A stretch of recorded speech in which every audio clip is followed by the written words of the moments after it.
Bonjour à tous, je suis Christine Bazin, chargée de professionnalisation à Onfort. Bienvenue à cette webconférence sur l'action de formation en situation de travail.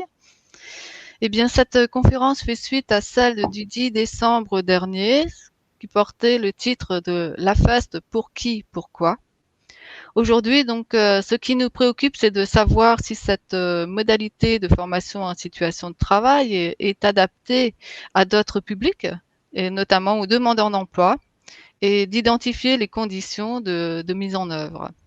Donc, nous savons que plusieurs expérimentations ont été réalisées dans différentes régions.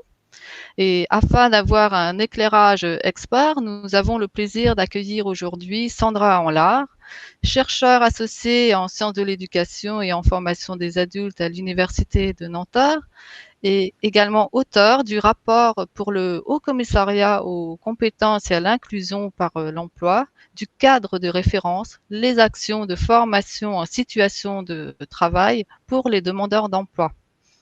Donc, avant de poursuivre, j'aimerais également vous dire que nous aurons un éclairage ou en tout cas un regard de la région avec Madame Séverine Mignon, directrice de la direction des formations des demandeurs d'emploi, que je remercie également d'avoir accepté notre invitation. Et donc, avant de passer la parole à Sandra, quelques informations techniques, on va dire, pour que vous puissiez suivre cette conférence et poser toutes vos questions. Donc, sur la droite de votre écran, vous avez un chat qui vous permet de poser toutes vos questions.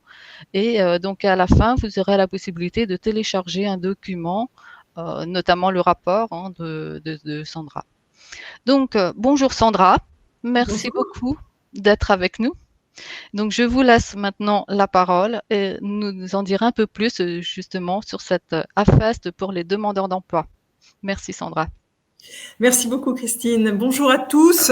Alors peut-être avant de commencer, j'ai besoin d'une information. J'ai besoin de savoir si vous avez ou pas assisté à la conférence du 10 décembre sur le sujet. Parce que évidemment, si vous avez déjà eu cette conférence, je vais pouvoir vraiment me centrer complètement sur la spécificité du sujet en direction des demandeurs d'emploi. Si au contraire vous êtes une majorité à pas l'avoir suivi, je vais un peu réaménager les choses. Alors, je pense que pour savoir, il faut... Christine, vous avez accès, vous, au chat? Est-ce que vous pouvez juste me dire oui ou non si vous avez suivi la conférence pour que je puisse avoir une vision à peu près... Ah, c'est bien, j'entends des tas de petits bruits. Voilà. Voilà. Alors, est-ce que s'il y a une majorité de oui ou pas? Ouais. Donc, effectivement, ça nous en donne pas mal. Majorité de oui? Une majorité de non, malgré tout. Ah. Mais... D'accord. Bon. Majorité de non? Oui, c'est le non, apparemment. Une majorité. D'accord. Donc, dans l'ensemble, vous n'avez pas assisté à Voilà. cette conférence, qui, je crois, par ailleurs, Christine, je parle sous votre contrôle, est accessible encore Ah oui, aujourd'hui. oui, tout à fait. Sur le site Amphore, hein, donc sur la chaîne YouTube, n'hésitez pas, il n'y a aucun problème, c'est accessible. Voilà, c'est une très bonne conférence, j'ai pu la regarder et vous avez toutes les informations sur la loi, les décrets, les conditions de mise en œuvre, je dirais un peu le cadre juridique. Voilà. Donc du coup, je vais quand même faire un rappel de ces points-là pour qu'on puisse bien s'entendre de quoi on parle et puis je vous expliquerai un peu quel est mon point de vue ensuite. D'accord. Donc, alors, l'action de formation en situation de travail est inscrite, enfin, apparaît dans la loi de septembre 2018, donc ça veut dire que c'est quelque chose de très récent. C'est quelque chose de très récent et qui a été, en tout cas pour nous, acteurs du monde de la formation, une innovation absolument fantastique parce que pour la première fois, on reconnaissait qu'une action de formation qui ne se passe pas dans un stage, dans un cours, dans un module, dans un centre de formation classique, peut aussi être considéré comme de la formation. Donc, ça a été vraiment une ouverture et je dois dire qu'on a pas mal travaillé en amont pour que ça soit reconnu dans la loi. Et puis, les décrets ensuite sont venus compléter et expliquer le minimum qu'il fallait mettre en œuvre pour parler d'AFEST réellement. L'AFEST est donc, dans sa définition, une modalité pédagogique. C'est-à-dire que c'est pas un dispositif à part entière, c'est une modalité pédagogique.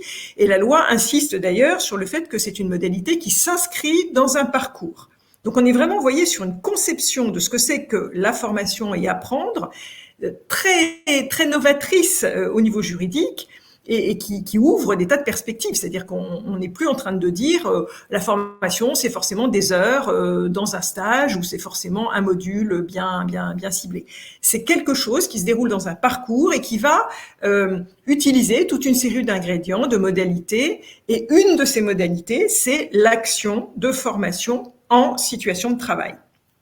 Donc ça, c'est vraiment le cadre qui, je le redis, je vous laisserai donc écouter la conférence précédente où simplement il y a énormément de littérature là-dessus. Vous en trouvez que ce soit au Centre Info, à l'ANACT. Enfin, il y a eu énormément de documents publiés autour de ça. Mais vraiment, j'insiste sur le côté novateur de cette loi. Côté juridique, parce qu'il est évident qu'en termes de pratique, on a depuis très longtemps énormément de pratiques qui s'approchent, qui ressemblent, qui essayent d'aller vers ce qu'on pourrait appeler la situation de travail. Et d'ailleurs, ce point, je le dis tout de suite, va faire qu'il y a aussi de très nombreuses confusions autour de la FEST. L'intitulé même de « en situation de travail » fait que bien souvent dans les entreprises, on vous dit, moi c'est la réponse que j'entends 8 fois sur 10 quand je vais dans une entreprise, on me dit « Oh, mais ça on le fait déjà !» Et alors, ah bon, vous le faites déjà? Formidable, racontez-moi. Ben oui, on le fait déjà parce qu'on a du tutorat. Ben oui, on le fait déjà parce que nous, on met les gens dans des situations, on reproduit des situations, on fait de la simulation de situations de travail dans nos centres de formation. Parce que nous, vous savez, formation sur le tas, c'est comme ça qu'on apprend dans notre secteur. Voilà. Vous voyez, donc il y a quand même beaucoup de confusion par rapport à cette histoire de action de formation en situation de travail. Et du coup, un des gros boulots qu'on a aujourd'hui à faire, c'est d'expliquer pourquoi la FEST, c'est pas le tutorat, c'est pas pareil, c'est pas le mentorat, c'est pas la formation sur le tas, c'est pas un exercice de simulation, c'est pas, voilà. C'est vraiment pas si simple parce que c'est un peu comme si on avait un accueil très très positif et très ouvert. C'est-à-dire personne vous dit c'est quoi ce machin, apprendre en situation de travail c'est bizarre. Non, tout le monde vous dit mais c'est une évidence, ça fait longtemps qu'on le sait. Mais du coup, c'est tellement une évidence qu'on voit pas très bien ce qu'il y a de nouveau et qu'on a l'impression qu'on a fabriqué un machin qui en fait existe déjà et qu'on lui a juste donné un nom. Donc moi, ce que je voudrais ici, c'est commencer par vous dire en quoi c'est spécifique. Ça, c'est mon premier temps. Pourquoi est-ce qu'on a finalement développé cette modalité pédagogique? En quoi elle est particulière? Et vous dire aussi, alors moi je vais dans cet exposé, dans cet échange avec vous, adopter un point de vue fondamentalement pédagogique. Ce qui m'intéresse dans la FEST, c'est en quoi, pourquoi, comment, c'est effectivement une modalité qui permet à des gens d'apprendre mieux, ou en tout cas bien, et donc à quelles conditions cette efficacité pédagogique on peut l'obtenir. Donc ça, ce sera le premier temps de ma conférence. Et le deuxième temps, mais vous allez voir que je vais tout le temps mélanger un peu les deux, c'est de dire donc, pour un public de demandeurs d'emploi, est-ce que ça s'applique? Oui, non, avec quelles limites, à quelles conditions, etc., etc. Mais vous verrez que les deux raisonnements sont quand même assez proches. Alors, donc, premier temps, c'est quoi la FEST et comment est-ce qu'on peut la distinguer de tout ce que je viens de citer, le tutorat, la formation sur le tas, etc. La FEST, c'est une modalité, mais c'est une modalité organisée. C'est-à-dire que c'est pas simplement je viens le lundi matin, je dis bonjour à mon tuteur et puis je vais passer la semaine avec lui et puis on va avoir des tas d'échanges informels. Non, la FEST est une action précise, ciblée, identifiée, qui va se dérouler le mardi de 9 à 10, et puis le vendredi de 11 à 12, et puis, mais voilà, c'est à des moments précis. Donc c'est pas la vie dans le travail, dans l'entreprise, avec quelqu'un qui est à côté de moi, que je vais imiter, que je vais regarder, ou qui va me donner des conseils. C'est un moment précis. C'est pour ça qu'on parle vraiment de modalité, et cette modalité, elle a des conditions de réussite. Bon. Ensuite, deuxième chose, le cœur de ce qui fait la FEST, et j'y reviendrai plusieurs fois dans cette conférence, c'est qu'effectivement, on va pouvoir observer un apprenant en situation de travail réel, j'insiste là-dessus, hein, et on va lui permettre ensuite d'avoir un moment de réflexivité par rapport à ce qu'il vient de faire. Donc, c'est ce qu'on appelle le débrief, enfin, qu'on peut appeler entretien de réflexivité, il y a des tas de manières de le nommer. Mais en tout cas, il y a un moment où on prend du recul, on s'éloigne de l'action et on va mener un entretien pour aider l'apprenant à prendre conscience de non seulement ce qu'il a fait, mais comment il l'a fait, comment il pourrait le faire autrement, qu'est-ce que ça a supposé dans sa tête, à quoi il a fait référence, enfin, voilà, bref.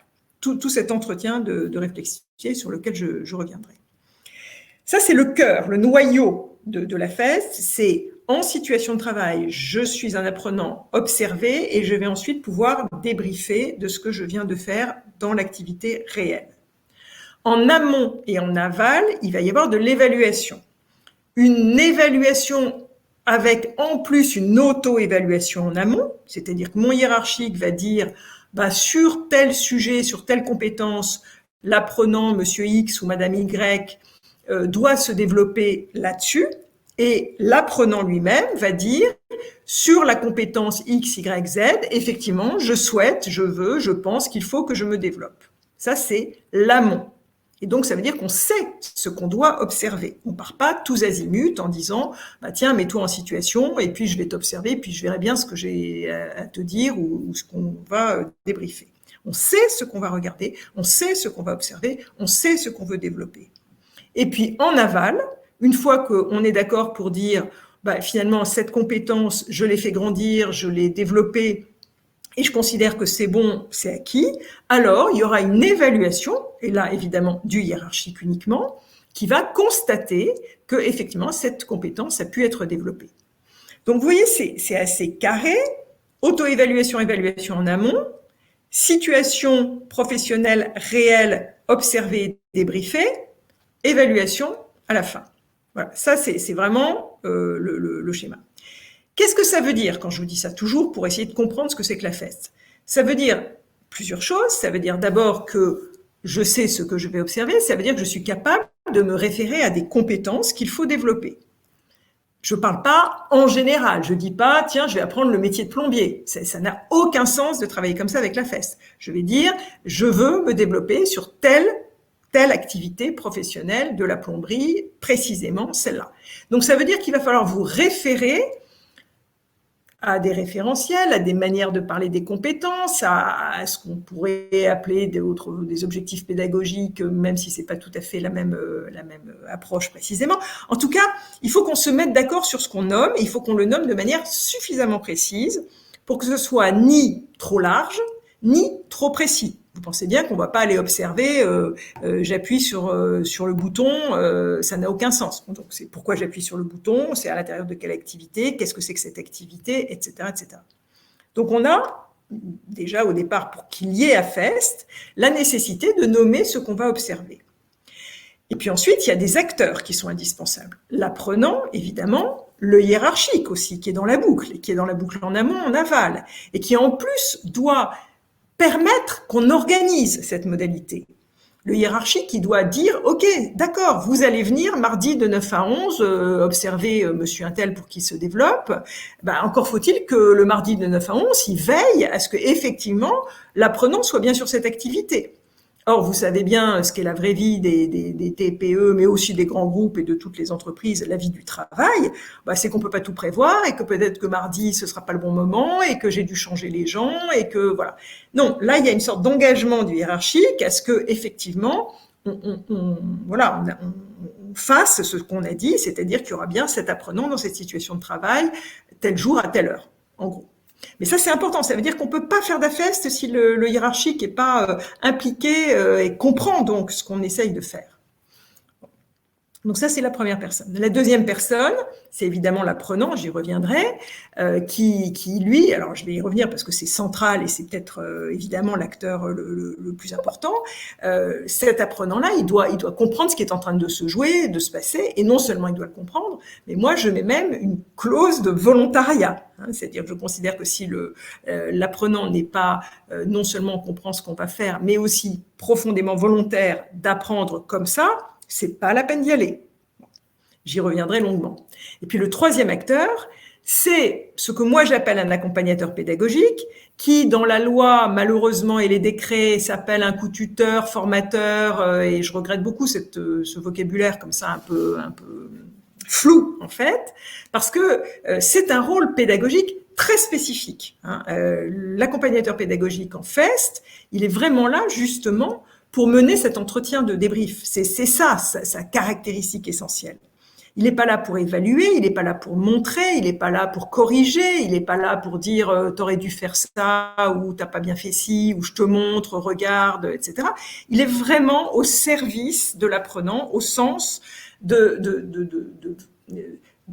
permettre qu'un processus d'apprentissage réel et fort se mette en place. C'est ça son job. Donc c'est pas celui qui sait et qui explique, ce qui est souvent le tuteur.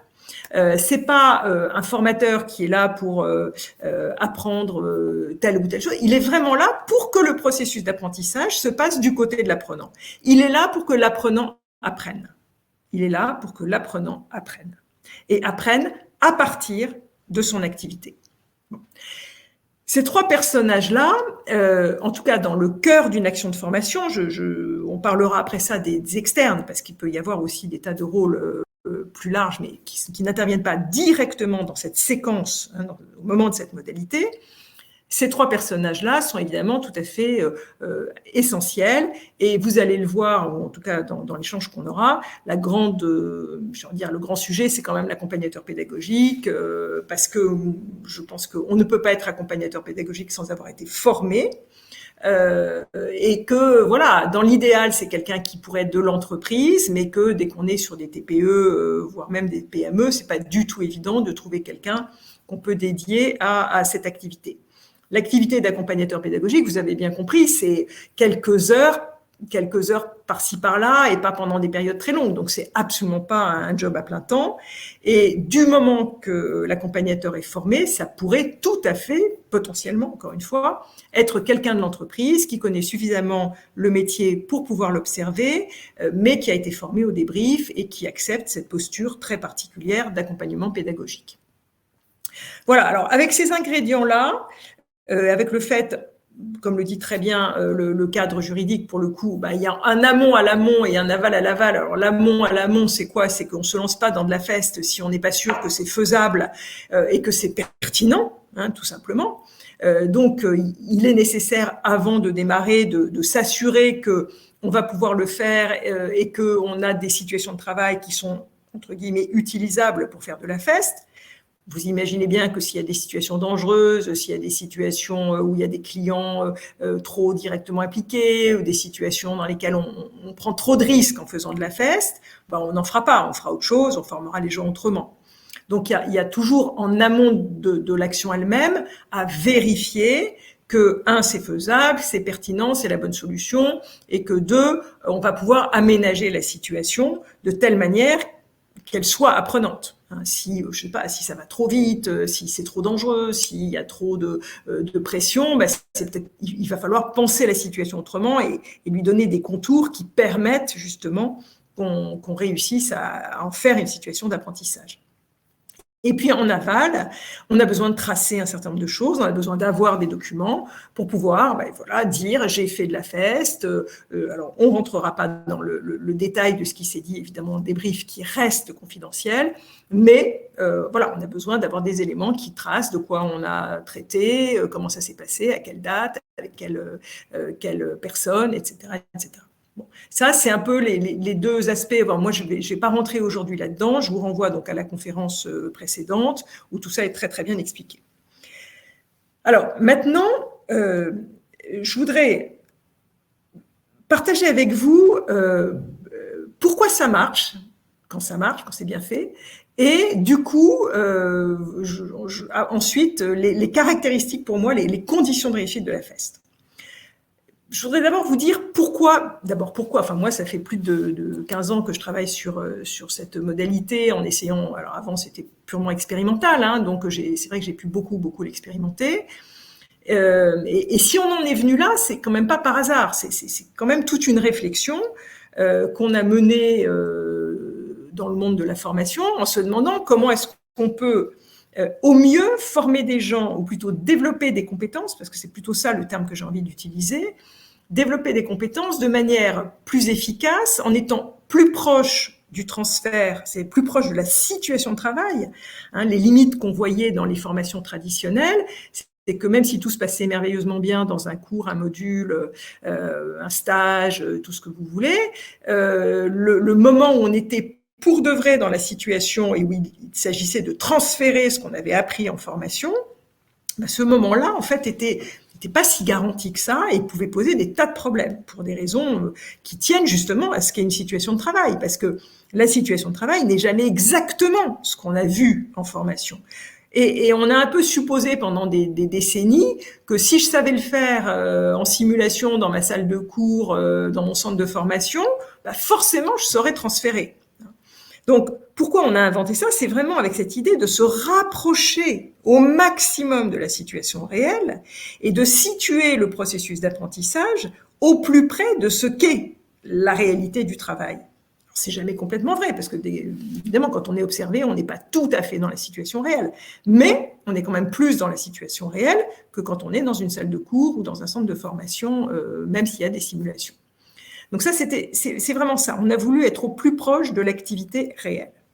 L'activité réelle, la situation professionnelle réelle, ça veut dire quoi? Ça sous-entend quoi quand je dis ça? Ça sous-entend qu'on va pouvoir le mieux possible prendre en compte tout ce qui est de l'ordre des aléas. Il n'y a pas de travail sans aléas, il n'y a pas de travail, ou alors on serait tous des robots, et il n'y a pas de travail sans que plein de choses interviennent qui sont pas tout à fait prévues, pas tout à fait écrites. Voilà, vous avez évidemment à l'esprit cette fameuse distinction travail prescrit, travail réel. Ben, c'est évident que quand on est dans la situation réelle, on est plus proche du travail réel, de l'activité réelle, que du travail prescrit. Et donc, on peut saisir à ce moment-là des choses qui sont absolument indispensables et essentielles dans le processus d'apprentissage professionnel, qu'on peut raconter, qu'on peut imaginer quand on est hors situation de travail, mais là, qui vont même nous surprendre parce qu'effectivement, on est dans la vraie vie. Bah oui, un jour il pleut, et puis le lendemain les intérimaires sont pas venus, puis le surlendemain il y a trop de boulot, et puis l'autre jour, la fois d'après, il y a plus de stress que d'habitude, et puis un jour mon boss est de bon poil, le lendemain il l'est pas. La vraie vie. Hein. Alors je dis pas que c'est parfait, mais on est plus dans la vraie vie que dans les situations hors situation de travail. Donc ça a vraiment été cette volonté de considérer que la compétence était toujours contextualisée, toujours liée à un contexte, et que si on veut faciliter le transfert, on aurait intérêt à se situer au plus proche du contexte, hein, puisque la compétence est contextualisée, elle n'existe pas comme ça là-haut en général, elle a toujours à voir avec la capacité d'agir en situation réelle, et que donc plus on aura des modalités pédagogiques proches de la situation réelle, plus on a des chances que l'apprentissage, d'une part, soit important et d'autre part, soit durable. Hein, la notion de durabilité de l'apprentissage a été très importante dans la réflexion qu'on a menée sur pourquoi on développe ces AFEST. Autre élément, moi, que je trouve très riche, alors qui n'est pas partagé par tout le monde, hein, moi je parle en mon nom et je voudrais, voilà, je sais qu'il y a des tas de débats, et d'ailleurs c'est pour ça que j'adore ce sujet-là, c'est qu'effectivement on est dans une phase où on expérimente plein de choses, et voilà, on teste aussi beaucoup de choses. Pour moi, il y a un élément très fort dans la FEST, c'est l'appropriation par l'entreprise de ces processus d'apprentissage. C'est-à-dire que c'est vraiment un moment, mais on a ça aussi avec le tutorat, hein, mais voilà, c'est une autre chose qui est de cet ordre-là, où l'entreprise peut dire, mais finalement, développer les compétences des gens, c'est mon boulot, et c'est à moi de le faire, et je suis capable de le faire, pas forcément tout seul, mais en tout cas, pas forcément en externalisant, en disant je t'envoie en formation. Non, c'est pas forcément je t'envoie en formation. C'est moi, entreprise, je m'organise pour que tu puisses développer les compétences que tu as besoin de développer et que j'ai besoin que tu développes dans le cadre de ton travail. Et donc, c'est aussi, je suis peut-être très idéaliste, mais je trouve que la fête, c'est aussi une modalité qui amène une réflexion sur une entreprise. Alors, je ne vais pas reprendre la tarte à la crème de l'entreprise apprenante, mais vous voyez, on est un peu là-dedans quand même. Oui, ça fait partie du boulot d'une organisation, d'une entreprise, que de penser, que de mettre en œuvre, que d'organiser, de se donner les moyens de développer les compétences de ses collaborateurs. Et ça, tout ne peut pas s'externaliser. Encore une fois, c'est ce qu'on fait avec le tutorat. Et peut-être que là, si on peut avoir une modalité un peu plus pointue, un peu plus efficace, pourquoi pas l'adjoindre à d'autres modalités. Puisque je vous ai dit, et ça c'est une évidence, la feste, c'est jamais tout seul, c'est jamais le truc magique qui tombe du ciel. Il y a des choses avant, il y a des choses après, ça s'inscrit dans des dispositifs, pour le coup, on en parlera avec les demandeurs d'emploi. C'est quelque chose qui s'articule avec d'autres modalités, dont bien sûr le tutorat. Voilà, alors ça, c'est vraiment, je trouve important, l'idée, prendre en compte le transfert, prendre en compte la contextualisation des compétences et donner la main à l'entreprise pour qu'elle se saisisse finalement de sa mission formatrice vis-à-vis de ses collaborateurs. C'est une modalité quand même qui porte ça. Et c'est vrai que moi, je trouve que plus on peut former des accompagnateurs pédagogiques au sein des entreprises, plus on est dans l'esprit de cette modalité. Donc voilà pour les raisons. Et vous allez voir que en fait, tout ce que je vais vous raconter, ça tourne autour de ça. Ça tourne autour de comment on peut garder à la feste son efficacité pédagogique et ne pas perdre de vue ça. Parce que sinon, c'est peut-être pas la peine de s'épuiser à vouloir faire un truc soi-disant nouveau qui l'est pas. Voilà. Donc moi, je suis toujours ces lignes-là en disant est-ce que là, on est bien fidèle à ce que peut apporter la feste? Et est-ce qu'on ne part pas trop sur des trucs en fait déjà connus? Alors, j'en viens maintenant pour moi aux conditions de réussite. C'est-à-dire, conditions de réussite, c'est peut-être un peu trop léger. Je suis c'est plus exigeant que ça. Pour moi, il y a des incontournables. Et si on les respecte pas, je trouve qu'on sort de la feste. Ça ne veut pas dire qu'on fait pas des choses très bien, très, très intéressantes et qu'il faut en faire plein et qu'il faut expérimenter plein de choses. Mais pour moi, on n'est plus tout à fait dans ce qui fait le cœur, l'intérêt donc de la feste. Christine, est-ce que je peux vous demander de peut-être projeter ces fameuses caractéristiques? Parce que ce sera peut-être plus facile à suivre.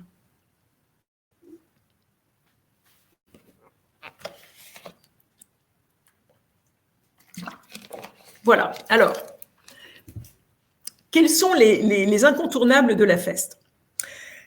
La première condition, c'est le volontariat de l'apprenant. La feste repose sur une idée simple, mais finalement pas du tout toujours si présente que ça dans les formations en France. C'est que c'est l'apprenant qui apprend et que pour qu'un apprenant apprenne, on a tout intérêt à ce qu'il ait envie d'apprendre et qu'il soit volontaire. Ça vous semble peut-être un basique un peu fondamental, mais bon, moi je constate que le nombre de fois où on pense pour les gens en leur expliquant ce qu'il faut qu'ils apprennent, à quel moment il faut qu'ils l'apprennent et comment il faut qu'ils l'apprennent, mine de rien, cette condition de volontariat, elle est pas du tout toujours respectée. Et elle est quelquefois difficile à respecter. On reviendra là-dessus quand on parlera des demandeurs d'emploi. En tout cas, si vous voulez que ça marche, la feste, vous avez vraiment intérêt à avoir un apprenant qui a envie d'y aller, qui comprend pourquoi il doit y aller et c'est son désir à lui d'aller apprendre ce truc-là et d'aller développer cette compétence. Et j'ai envie de dire, si vous êtes sûr de ça, si vous avez bien joué ça, si c'est clair et si en plus, on va le voir, il y a de la confiance qui s'instaure, vous avez déjà gagné. Enfin, c'est déjà bon, c'est déjà fait. Tout est là pour que ça marche. La deuxième condition pour moi, c'est que on sache ce qu'on veut développer. Et on ne développe pas tout d'un coup. Moi, j'ai une vision de la feste où on va y aller pas à pas, step by step, voilà, étape par étape. On va dire, voilà, c'est cette compétence-là qu'on veut développer. On va s'intéresser à cette compétence-là, pas à tout ce que tu sais pas faire ou ce que tu voudrais développer. Il faut pas qu'on prenne des choses trop larges. Quelquefois, c'est du bon sens de prendre deux compétences ensemble parce qu'en fait, on les fait toujours en même temps, parce qu'elles sont proches, parce que c'est idiot de pas les travailler ensemble. Mais vraiment, je vous recommande dans l'idéal d'être centré sur une compétence. On reviendra sur cette question. Là, pour le moment, je balaye les conditions de réussite. Ça veut dire aussi, et on y reviendra, que quelqu'un qui n'est pas du tout au début, enfin qui connaît rien de rien à un métier et qui doit démarrer, moi je pense que la FES n'est pas du tout une bonne solution. Voilà, l'idéal de la FES, c'est quand on va pouvoir cibler une compétence, ce qui suppose que les bases, les fondements du métier sont déjà acquis. On reviendra là-dessus, en particulier avec les demandeurs d'emploi dans des cas de reconversion, parce que ça pose des problèmes. Le troisième principe, c'est auto-évaluation, évaluation en amont. Et puis, je vous ai parlé de l'évaluation en aval. Alors, ça aussi, c'est pas si simple. Et moi, j'y tiens beaucoup. C'est-à-dire que c'est pas seulement mon chef qui dit ce que je dois développer et qui me dit où j'en suis et vers quoi je dois aller, mais c'est aussi moi, apprenant, qui le dit. Et c'est donc moi qui porte sur moi-même déjà un travail de réflexivité et d'évaluation, d'autodiagnostic, enfin vous le dites comme vous voulez. En tout cas, je vais dire, je me sens à ce niveau-là et je veux aller vers ce niveau-là. C'est-à-dire qu'au-delà d'être volontaire, je suis beaucoup plus engagée que ça. Je vais nommer ce que je veux, moi, développer de mon point de vue à moi, dans mon ressenti à moi, par rapport à mon métier à moi.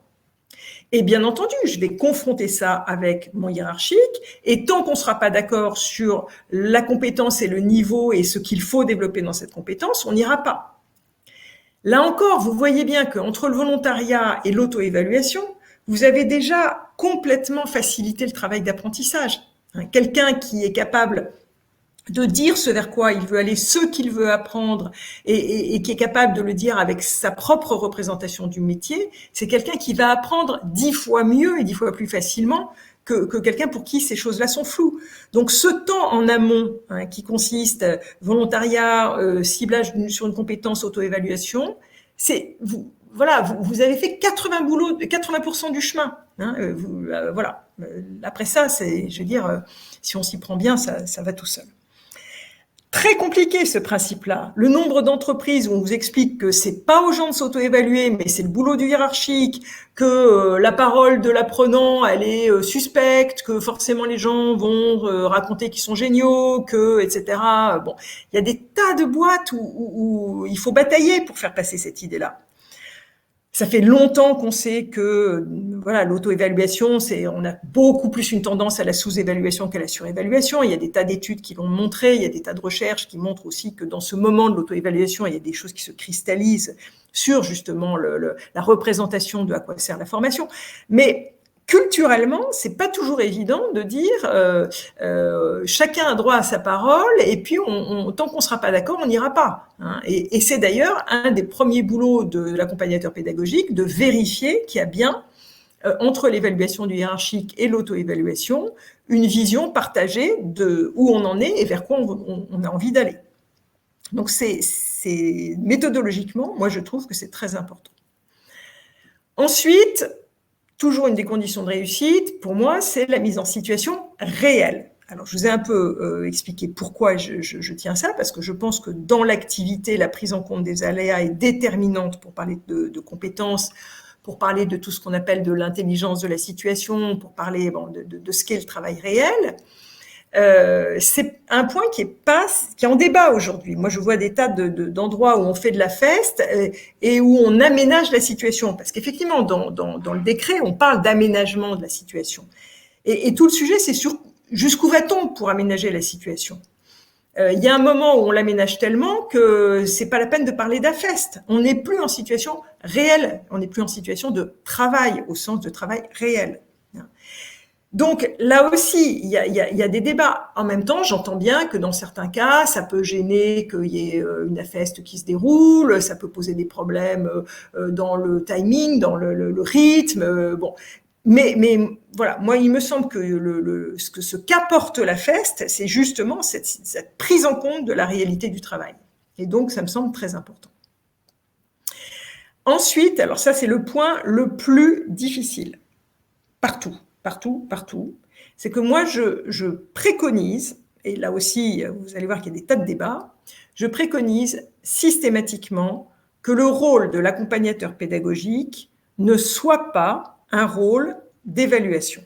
C'est-à-dire que pour moi, l'accompagnateur pédagogique est quelqu'un qui va faciliter, accompagner, permettre l'apprentissage, permettre au sens de faciliter.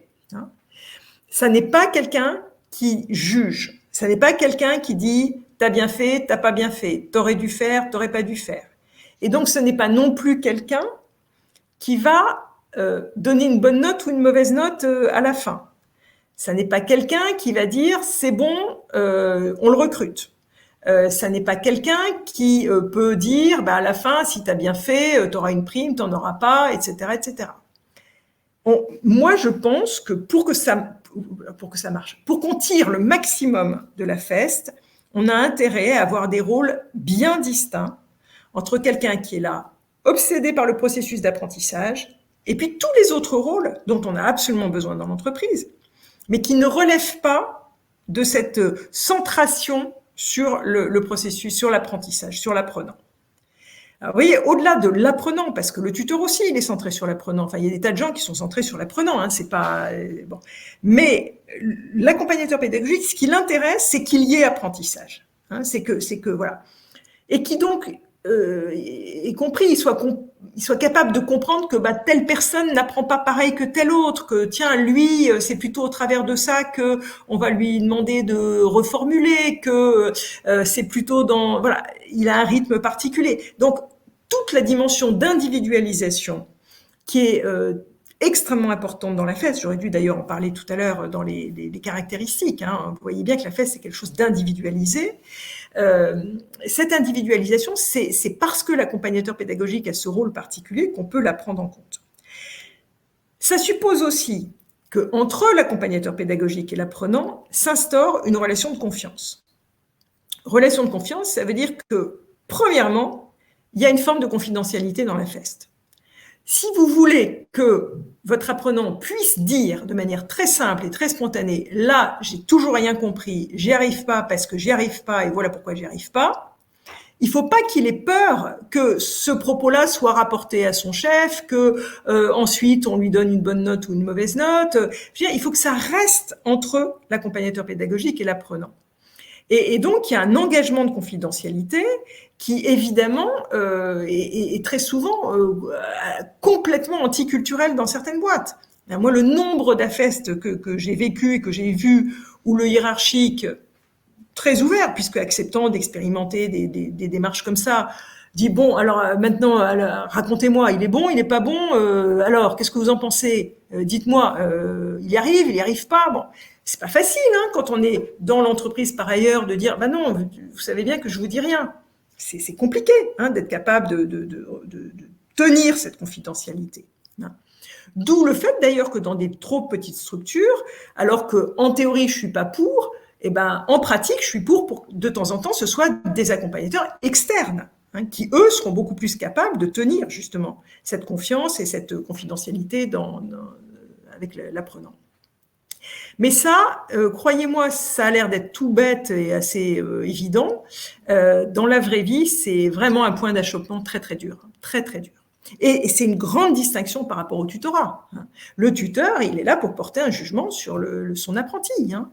Dans la plupart des pédagogies de l'alternance, on a un rôle évaluateur, juge, hiérarchique, tenu par celui qui est dans l'entreprise.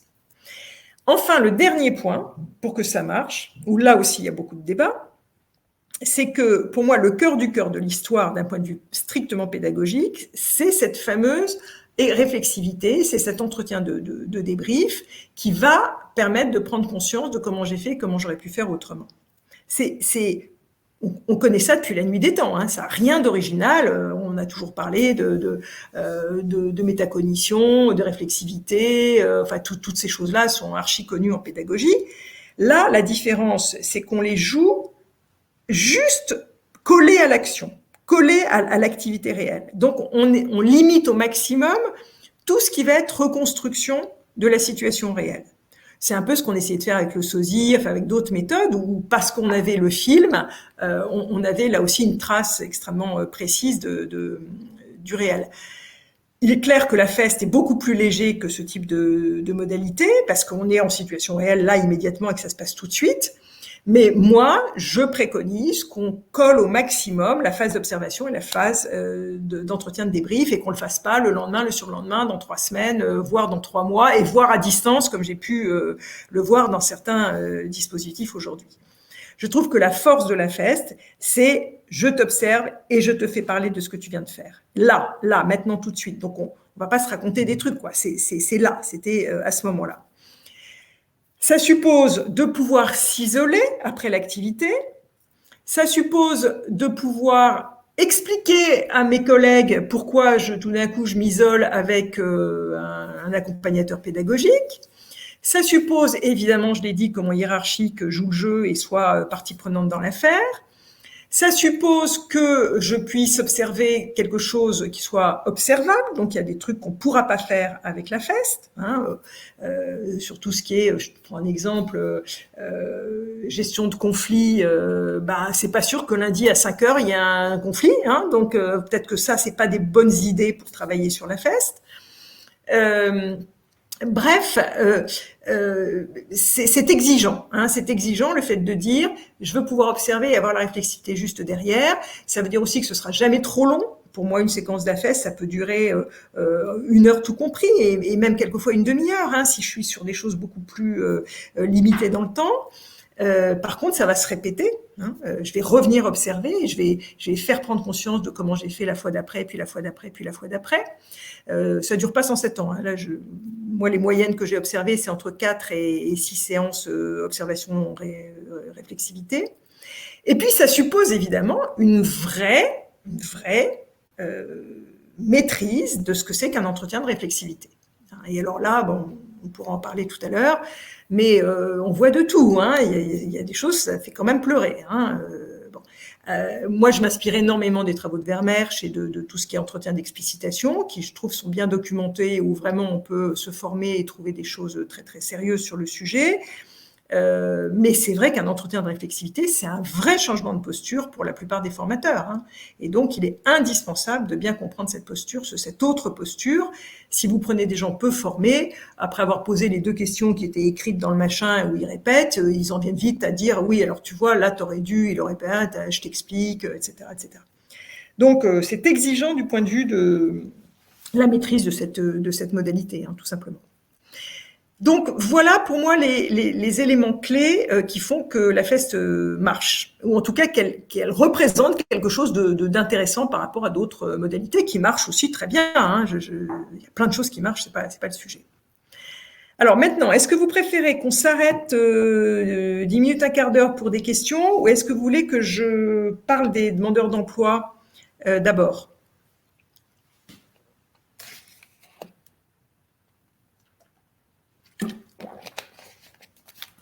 Est-ce que vous voulez que je termine cette partie-là, si vous n'êtes pas trop fatigué ?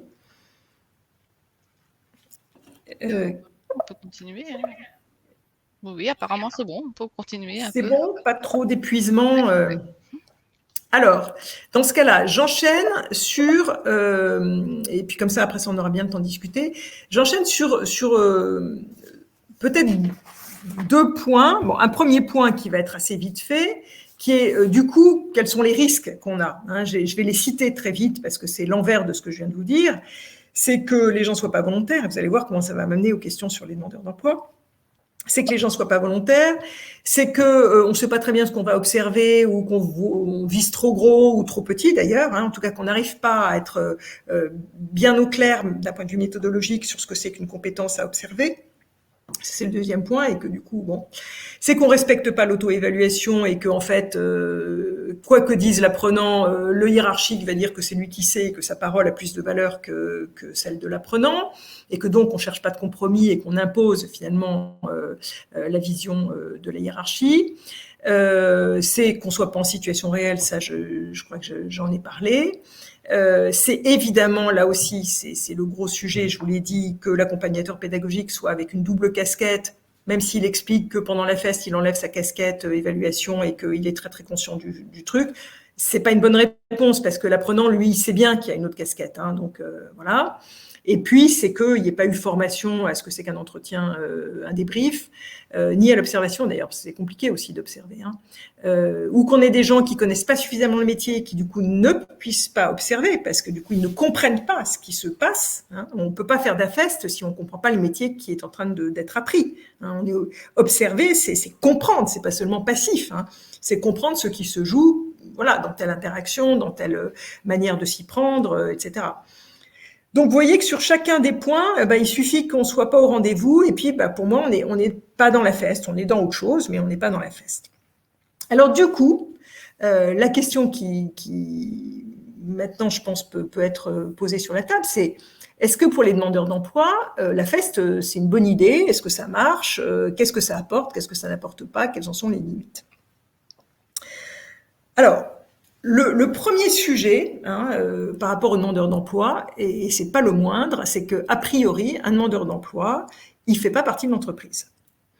Voilà. Alors après ça, il y a des tas de dispositifs Pôle emploi qui sont une sorte d'introduction au fait de peut-être devenir un jour salarié de cette entreprise.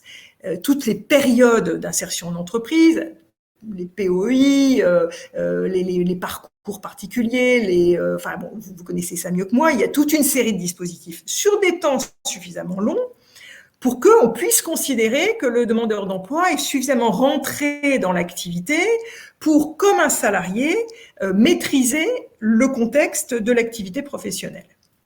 Mais, de mon point de vue, un demandeur d'emploi qui débarque dans une entreprise qui l'accueille et qui doit apprendre un métier qu'il ne connaît pas parce qu'il est en situation justement de reconversion, moi je trouve que c'est une erreur de faire de la feste au départ.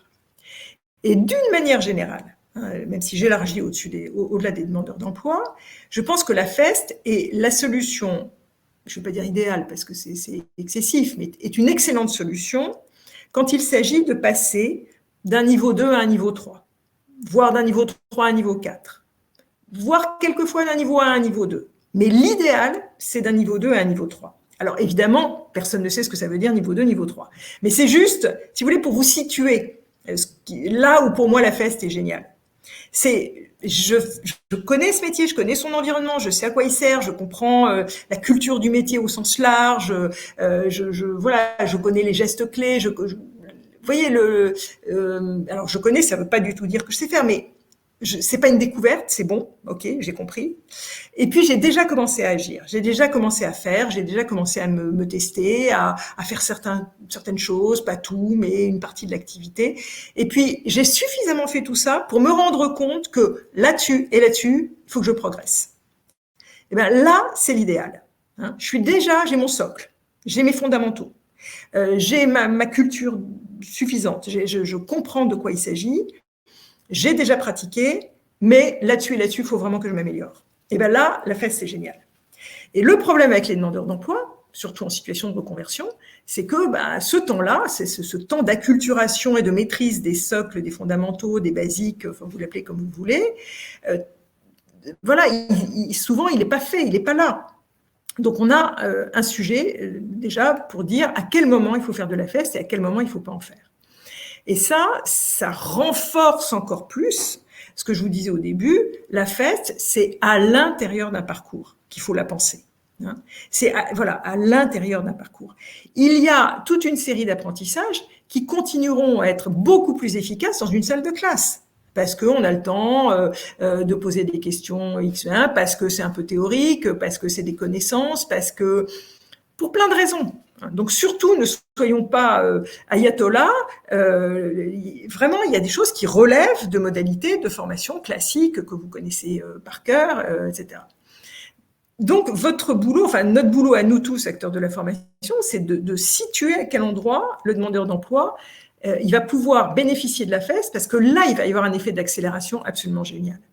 Et que plutôt que d'être encore renvoyé dans un cours ou un module ou dans un centre X ou Y, il va pouvoir progresser dans sa situation professionnelle sur cet aspect-là particulier. Donc dans ce cadre-là, moi je dis la feste pour les demandeurs d'emploi, c'est absolument formidable si c'est positionné au bon moment dans son parcours. Pas trop tôt, pas trop tôt. Pas trop tard, ça a moins d'importance parce que la feste, on peut en faire pendant très longtemps. Mais vous voyez, c'est ce moment où on bascule niveau 2, niveau 3 ou niveau 1, niveau 2. Quoi. Voilà, là c'est vraiment très, très, très, très bien. Donc, néanmoins, je redis bien que je trouve qu'on devrait s'assurer que la compréhension globale du métier, même si je ne l'ai pas pratiqué, pour le demandeur d'emploi, est bien acquise. Parce que j'ai vraiment vu des situations où, pour des raisons très très généreuses, on voulait faire de la feste systématiquement pour les chômeurs dès le début, sous prétexte que c'était en situation de travail. Non. Être en situation de travail, ça n'est pas faire de la feste. Enfin, je veux dire, il y a une vraie distinction entre les deux, et on a besoin d'être dans des mises en situation professionnelles, peut-être avant de faire de la feste. Je vais prendre un autre exemple. Alors, c'était pas un demandeur d'emploi, mais je vous raconte quand même l'anecdote. On avait monté une feste pour des gens qui font dans la route, bordure de trottoir, des choses comme ça.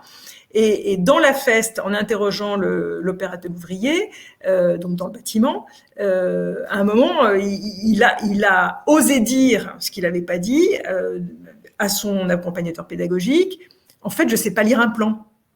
Bon, et du coup, tout le reste, si vous voulez, ça pouvait pas être acquis. Ça bloquait des tas de choses, cette histoire-là. Et à ce moment-là, mais surtout, arrêtons la feste. Envoyons cet ouvrier suivre un stage de lecture de plan très bien fait par des tas d'organismes dont c'est la spécialité et qui savent vraiment faire en sorte qu'on développe cette connaissance-là. Et une fois que c'est acquis, ok, on peut recommencer de la feste.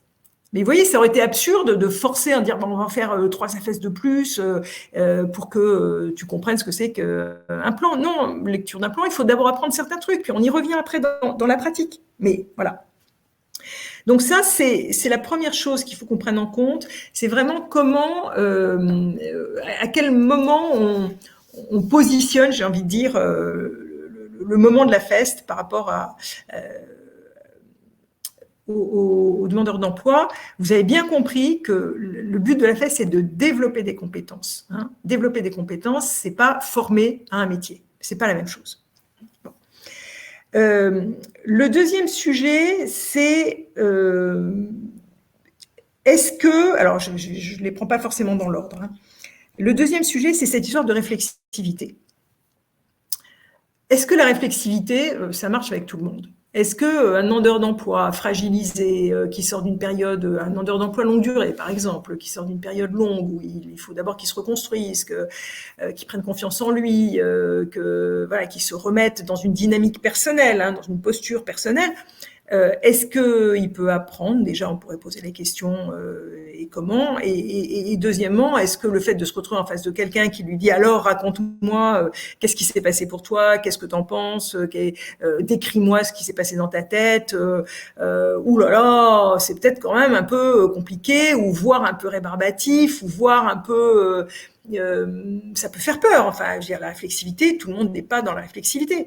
Et nous, acteurs de la formation, on a un petit peu tendance, c'est un de nos gros défauts, à mettre de la réflexivité partout, comme si ça convenait à tout le monde. Or, vous savez bien qu'il y a aussi des dimensions socioculturelles avec cette histoire-là. Il y a des milieux dans lesquels on apprend à réfléchir sur soi. Il y a des milieux où ça ne se fait pas. Voilà. Bon. Donc, il y a tous ces ingrédients-là qu'il faut prendre en compte. Et une fois qu'on a dit réflexivité, on n'a pas tout dit. Enfin, c'est pas magique, c'est pas la baguette magique en soi. Et donc, peut se poser la question, pour des publics fragilisés et qui en plus sont plutôt en train de jouer gros sur ces moments-là, donc avec une forte charge émotionnelle, j'ai envie de dire, est-ce que vraiment c'est le bon moyen de faire de la réflexivité, et est-ce qu'il ne faudrait pas mieux plutôt justement avoir des formations en salle plus protégées, etc., etc. Alors moi, là-dessus le débat est ouvert, j'ai pas de réponse tranchée.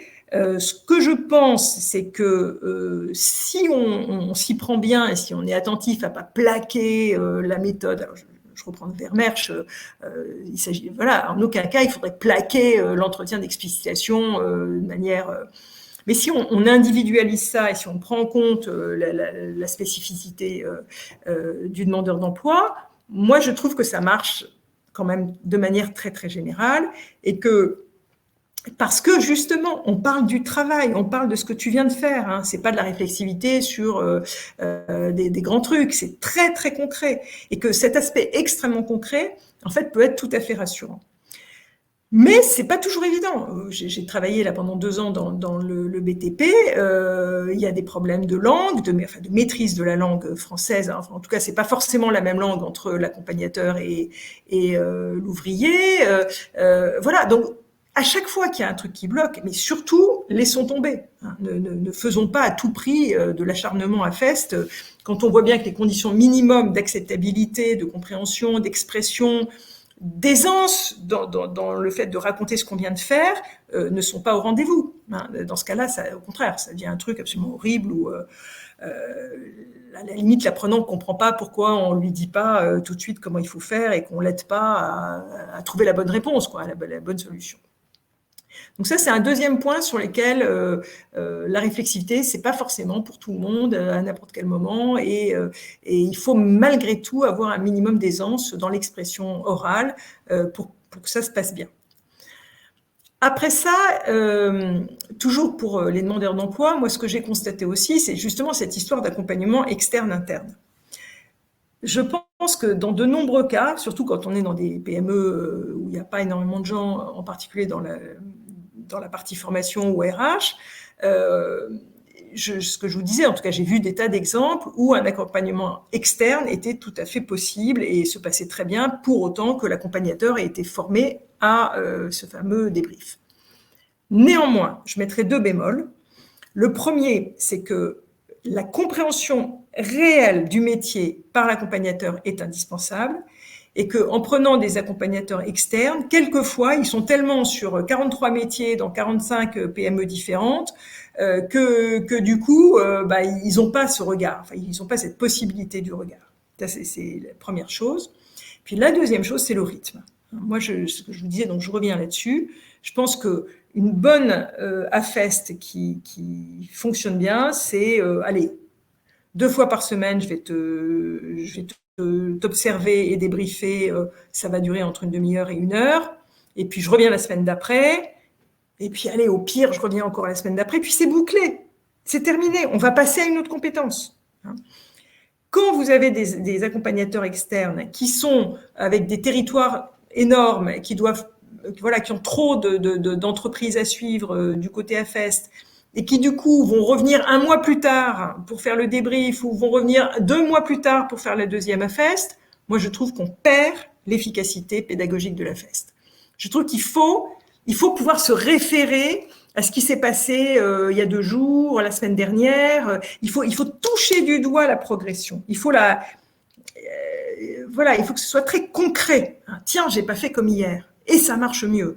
Tiens, tout ce que j'avais pointé, ce que j'avais perçu, ce que j'avais compris, je le mets en œuvre très vite et ça marche mieux. Si c'est il y a 1 mois ou il y a 2 mois, j'ai le temps de me raconter plein de trucs et de raconter une histoire qui n'est pas forcément celle qui a eu lieu réellement.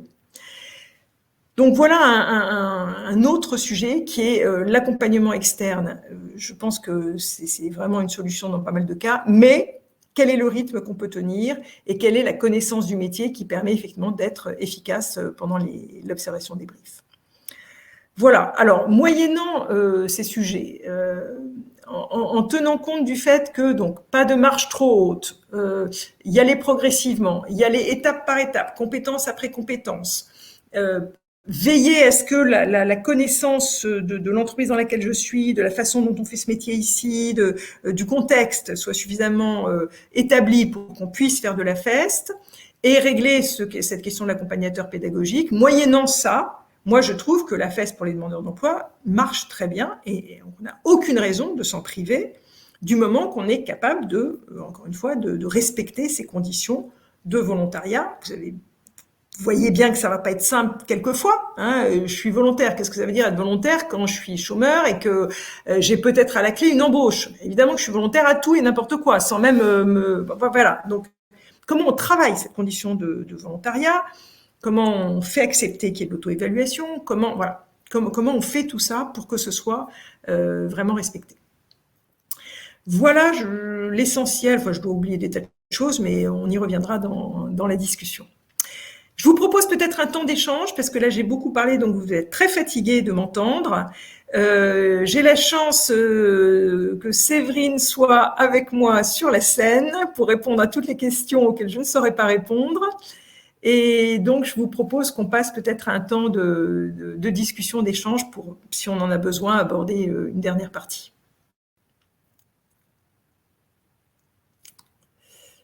Ah.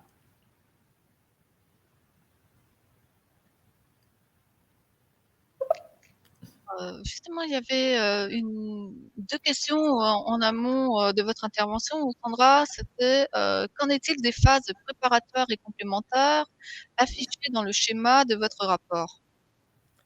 Les phases préparatoires, Oui. Et complémentaires affichées dans le rapport. Je me rappelle pas. alors je ne sais pas très bien à quoi vous faites allusion. Les phases préparatoires étant les phases qui sont inscrites dans la loi de faisabilité, enfin Ça a lien. voilà, c'est ça. C'est à ça que vous faites allusion, je pense. Hein, ouais.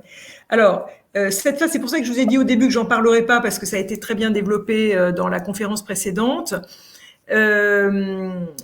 Toujours indispensable. On décrète jamais de faire de la FES tant qu'on n'a pas vérifié que c'était la meilleure solution à ce moment-là d'un parcours. Hein. Donc, toujours indispensable.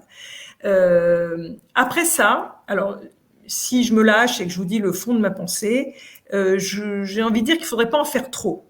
Vous avez vu que dans le texte du décret en particulier, on insiste sur l'analyse de l'activité. Qu'est-ce qu'on entend par analyse de l'activité? Si on entend le fait de réellement prendre en compte l'activité réelle et se demander la nature de ce qui est nécessaire pour agir dans cette situation, ce que moi j'appelle les compétences, hein, pour aller un peu vite, ça me va très bien. Et d'ailleurs, c'est un point que j'ai oublié de souligner, mais j'y reviendrai. Au niveau méthodo, on a des tas de difficultés autour de cette question des référentiels compétences. Hein. Donc, de ce point de vue-là, c'est très bien. Si c'est pour faire de l'analyse de l'activité approfondie, au sens, par exemple, de la didactique professionnelle, je trouve que c'est excessif par rapport à ce qui se joue dans cette mesure, dans cette modalité de la FEST. C'est pour ça que je l'ai dit en positif, mais moi, je suis très soucieuse que la FEST soit une opportunité pour les entreprises de s'emparer de ces sujets-là.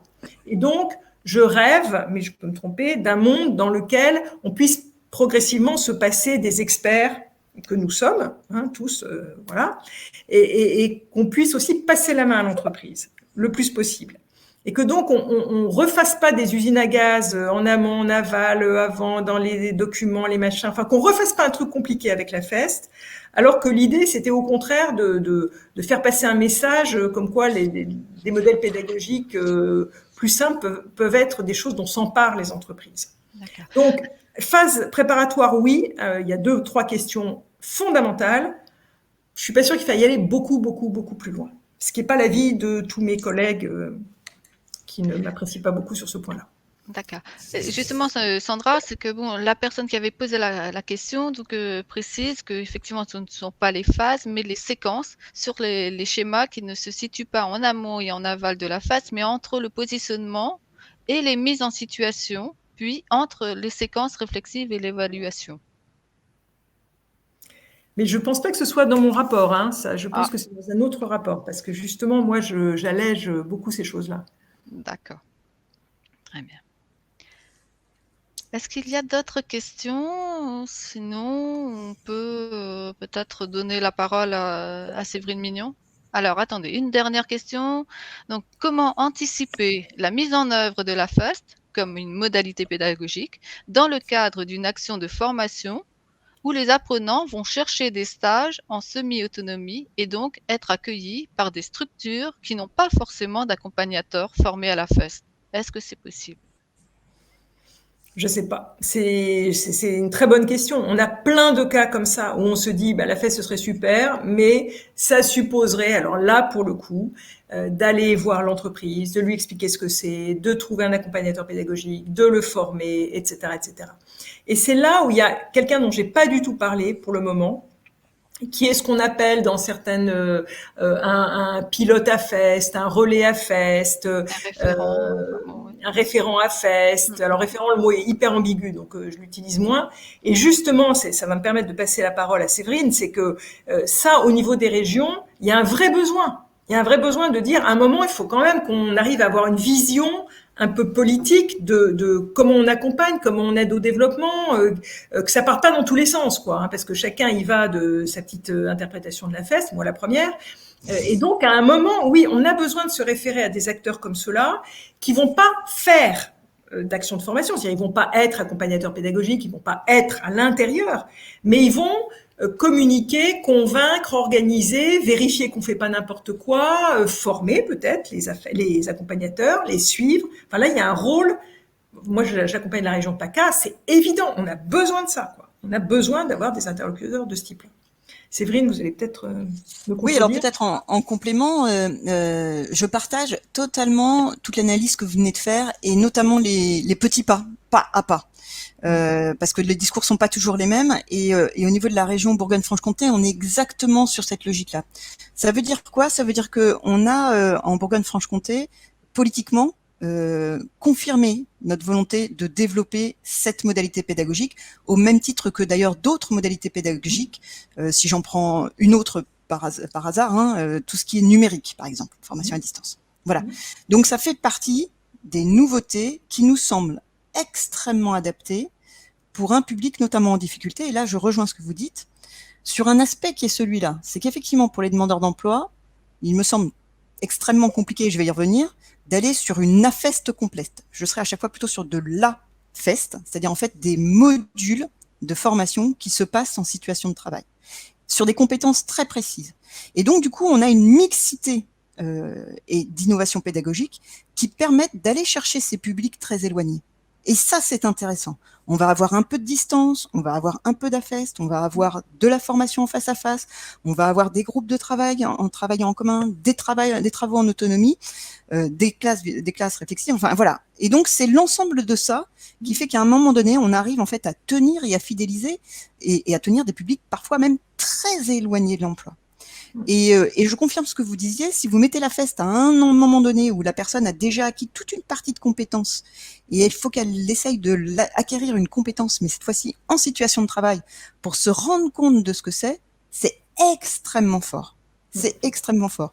Donc à 2000%, la région de Bourgogne-Franche-Comté a confirmé qu'elle soutenait la FES. C'est marqué partout dans nos différents documents stratégiques et notamment dans notre PRIC, que vous connaissez maintenant, le pacte régional d'investissement dans les compétences, hein, où c'est vraiment un axe assez fort de notre développement. Et pour éviter de faire ça, j'ai envie de dire, dans notre coin, parce que nous ne sommes pas pédagogues en tant que tels, on a créé une communauté des organismes de formation qui est d'ailleurs suivie, animée par Amphore, dans lequel nous avons proposé aux organismes de formation qui la composent de pouvoir travailler sur ces différentes innovations pédagogiques et revenir notamment vers les financeurs, l'État et la région, pour dire de quoi ils avaient besoin pour développer ces innovations pédagogiques avec, le cas échéant, des financements ou des, je sais pas, bref, des plateformes à mettre en place, je sais pas ce qu'on peut imaginer, mais tout ça, c'est possible. Donc, on a vraiment donné les clés aux organismes de formation pour nous dire de quoi vous avez besoin. Ça, c'est l'élément important. Le deuxième point qui est essentiel, c'est sur la FEST. Vous l'avez complètement dit, il y a un changement de posture du formateur qui est énormissime. Pour moi, c'est une vraie révolution. Alors, le métier de formateur change dans tous les coins et par tous les aspects. Sur la FEST, il change énormément. Et du coup, la formation de formateurs, elle nous semble essentielle. C'est notamment pour ça qu'on fait, qu'Amphore met en place des réunions comme aujourd'hui, hein, mais aussi des formations pour professionnaliser les acteurs. Et la FEST fait partie des priorités de formation qu'on a vues avec Amphore pour répondre à cette question. Alors, de deux niveaux d'ailleurs, à mon sens. Déjà, pour sensibiliser les dirigeants des organismes de formation à la puissance de la FEST telle qu'on l'a définie ensemble, hein, pour la formation de salariés, mais pour la formation de demandeurs d'emploi en module. Donc pour les dirigeants, mais aussi pour le formateur, pour la posture du formateur, et notamment cette partie réflexivité et l'accompagnement de l'entreprise. Parce que vous avez dit, il y a un élément essentiel, c'est l'entreprise. C'est l'entreprise. Donc voilà. Parallèlement, on travaille, on a eu une réunion notamment avec Amphore et les OPCO qui gèrent la formation des organismes de formation pour essayer justement avec eux de mettre en place un programme qui permettrait aux organismes de formation de suivre des formations très précises sur des sujets un peu nouveaux, la FEST en faisant partie bien évidemment. Voilà, ça c'est pour rappeler le cadre d'intervention dans lequel nous on se situe. Après, si je donne un exemple en Bourgogne-Franche-Comté, alors quand je vais souvent à Paris avec mes collègues à Région de France, on parle souvent de la FEST, et beaucoup me disent, oh, ben nous on en a, moi j'en ai plein, moi j'en ai pas plein. J'ai quelques modules sur certaines formations, ça je le sais, et puis après, j'ai une formation qui en fait, à mon sens, une grande majorité, c'est la maroquinerie. La maroquinerie sur lequel les entreprises ont de tels besoins en fait en recrutement que du coup, elles arrivent à passer ce cap. Elles ont construit des lignes de production à côté des lignes, donc des lignes de production école, qui sont les mêmes que les vraies lignes de production. Et donc, il y a un échange en plus entre les deux. Le formateur est aussi, de temps en temps, un ouvrier, mais il est aussi formateur. Et donc, du coup, grâce à ça, on arrive à trouver une formation à FEST. D'ailleurs, que les stagiaires vraiment apprécient très fortement, deviennent très vite opérationnels parce que ce geste de la maroquinerie en Bourgogne-Franche-Comté demande une précision extrême. C'est des artistes en fait. D'où cette nécessité d'avoir la situation de travail pour se rendre compte exactement de la couture dont tu as besoin, etc. Donc voilà. Et la chose intéressante dans ce registre-là, et c'est là où je trouve l'importance de l'entreprise, lorsqu'on a commencé ça avec l'entreprise, elle trouvait que c'était une contrainte, que c'était une forte contrainte pour elle, parce qu'elle avait l'impression que sa ligne de production diminuait en efficacité et en productivité. Et puis après avoir échangé avec eux, après s'être rendu compte qu'en fait ils en avaient fait un vrai moteur interne de développement et de mobilisation de ces équipes, plein de salariés ont voulu commencer à être formateurs, ils ont eu des formations pour le faire, en lien avec l'organisme de formation qui intervenait. Et donc du coup ça devient une vraie stratégie de l'entreprise. Voilà, on est dans l'entreprise apprenante, mais je ne le dirais pas comme ça parce que ça s'est fait par petits pas. Donc, il y a ça, il y a eu la posture du formateur qui a évolué au fur et à mesure et qui demande un travail en fait tripartite extrêmement fort et assez compliqué. C'est pour ça que dans le cadre de cette maroquinerie, ça a pu être sur quelque chose d'un peu long et que la plupart des autres choses que je mets en place dans nos formations, que ce soit d'ailleurs des formations amont à la qualification pour qu'ils essayent des choses, soit en qualification, où en fait ils vont apprendre deux choses, et c'est ça qui est très intéressant, ce qui a été appris le cas échéant en organisme de formation, donc ça veut dire le geste technique, mais aussi le savoir-être. Parce que dans le contexte de la situation professionnelle, ce savoir-être ou sa façon dont moi je m'intègre dans cette équipe, la façon dont je m'intègre dans ce travail, dans cette situation de travail, elle est essentielle. Et le débrief, souvent, la réflexivité, elle est sur l'ensemble de ces deux notions-là.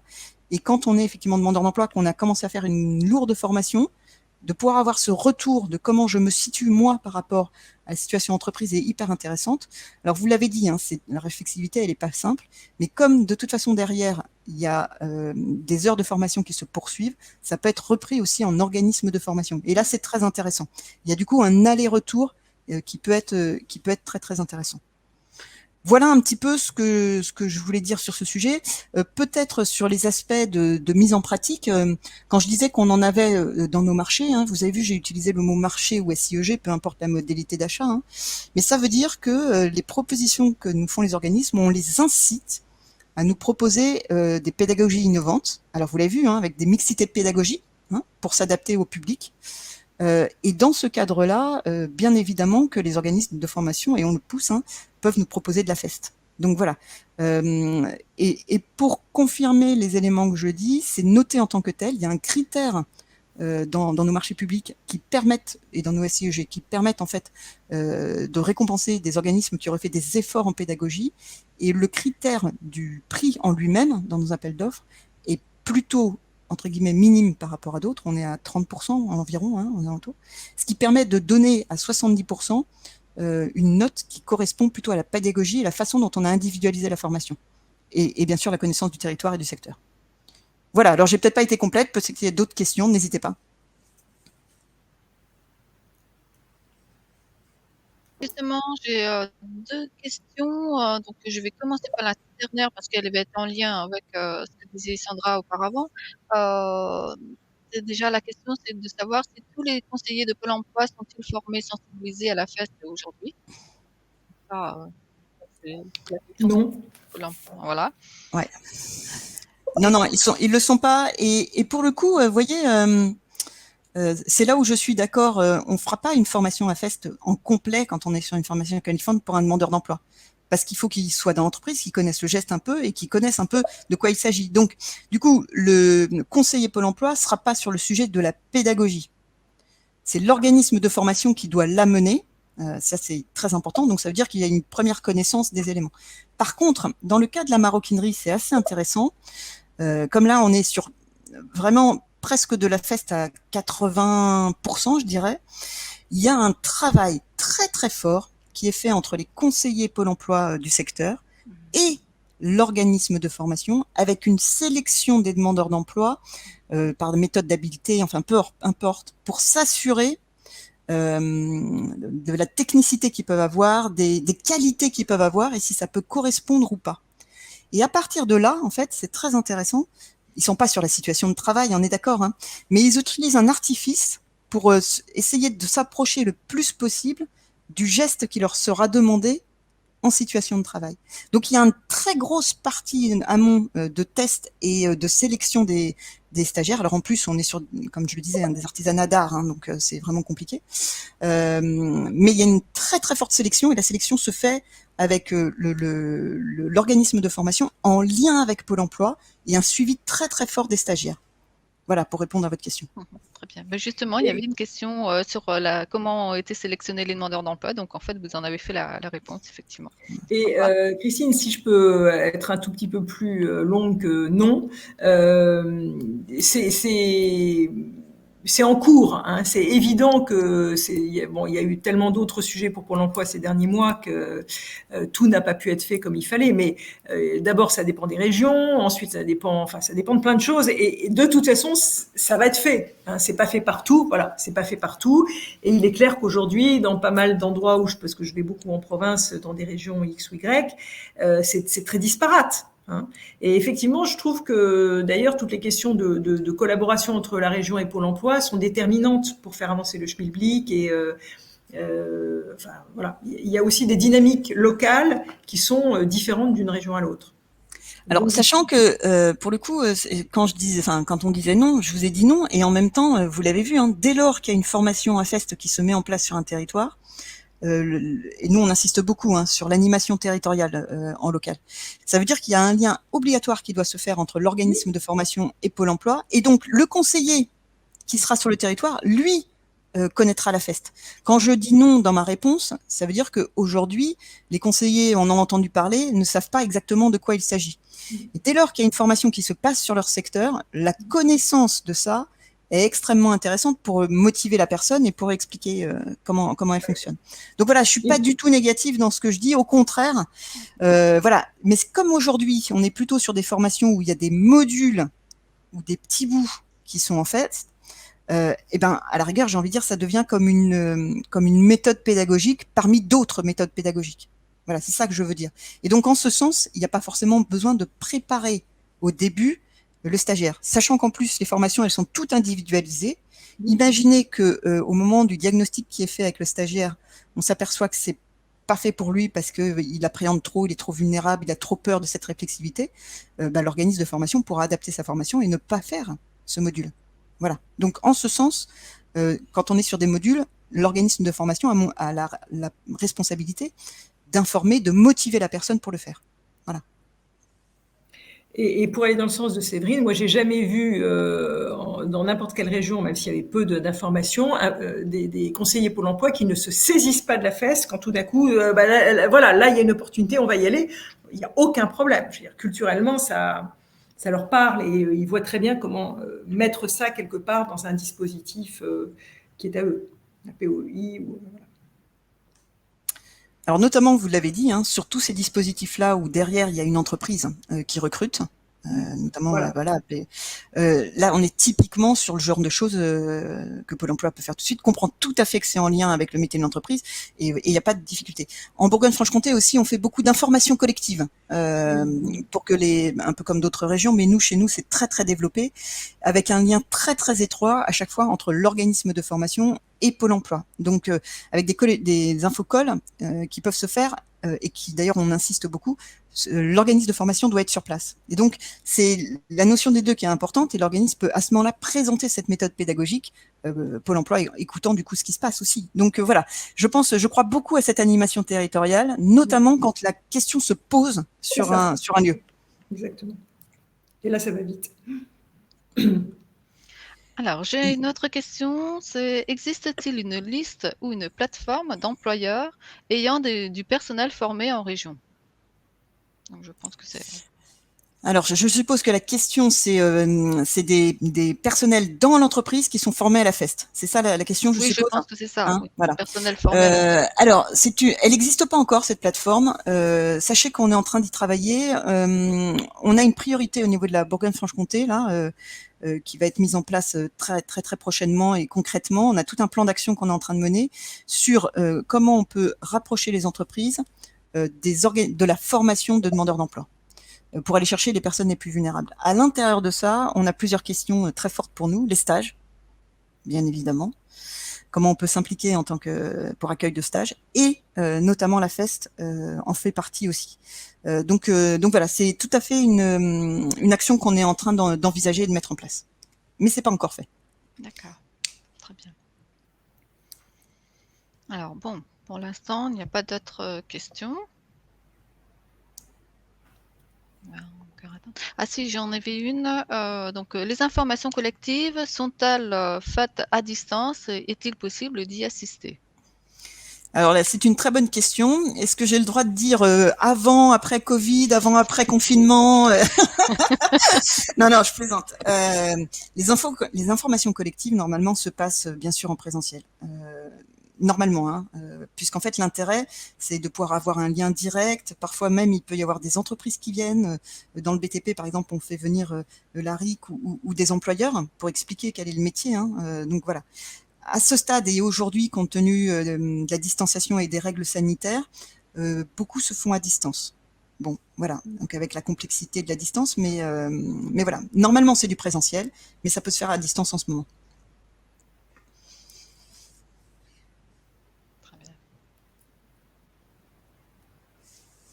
Bon, écoutez, apparemment, il n'y a pas d'autres questions pour l'instant.